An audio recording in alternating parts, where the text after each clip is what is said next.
இப்போ இறந்தவங்க சொர்க்கத்தில் இருக்காங்களா நரகத்தில் இருக்காங்களா நமக்கு எப்படி தெரியும்? அந்த இறந்ததுக்கப்புறம் திரி தெற்போனம் அமாவாசை விரதம் இதெல்லாம் கொடுத்துக்கிட்டே வரான் அப்படின்னா அப்படியே புதுசு புதுசு புதுசு புதுசுன்னு அந்த பையன் அப்படி படித்து வேலைக்கு போவான், நல்லாகும், கண்கூட பார்க்கலாம். ஆனால் இறந்ததுக்கு அப்புறமேலு எதுவுமே இல்லாமல் அந்த குடும்பம் ரொம்ப சீரழிதுன்னு வச்சுக்கோங்க. அப்போ அந்த ஆத்மா இங்கே சுற்றுதுன்னு அர்த்தம். இறப்பிற்கு பிறகும் 159 இயங்குகிறது. அது அன்னமய கோஷத்தோடு இருக்குது.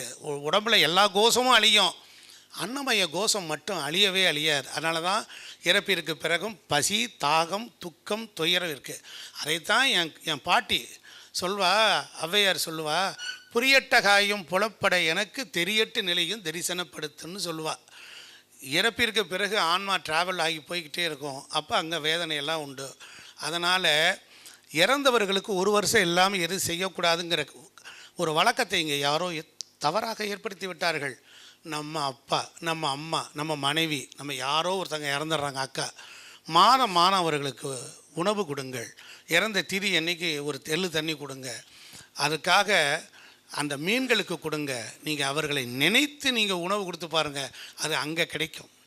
அதே போல் உங்கள் சக நண்பர்கள், சக தோழிகள், உங்களோட படித்தவன் இறந்து போயிட்டான் அப்படின்னா கண்டிப்பாக நீங்கள் என்ன பண்ணணும் அப்படின்னா அவர்களுக்கு சேர்த்தே கொடுங்க. இந்த பூமியில் ஒரு மனிதன் யாருக்கு வேணாலும் திதி தர்ப்பணம் கொடு, அதில் ஒரு சுகம் இருக்கும். அண்மையில் காசிக்கு போயிட்டு கயாவில் போய் உட்காந்துருந்தேன். நான் காளி, வராகி, பிரத்யங்கரா உபாசகர். அங்கே போய் உட்காந்துருக்கிறேன். 32 பேரை அழைச்சி மந்திரத்தில் சொல்லி கூப்பிட்றான். என்னால் வைப்ரேஷன் அப்படியே தாங்க முடியல. அது வீடியோ எடுத்து வச்சோம். அவ்வளோ பேரும் நிற்கிற மாதிரி எனக்கு ஒரு ஃபீலிங் கிடைக்குது.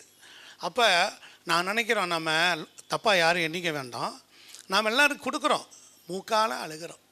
ஸ்ரத்தையோடு கொடுப்பதற்கு பேர் தான் சிராத்தம்னு பேர். அதை எதையுமே ஒரு அர்ப்பணிப்புத்தன்மையும் ஒரு அதீத ஈடுபாட்டோடு செய்யணும்.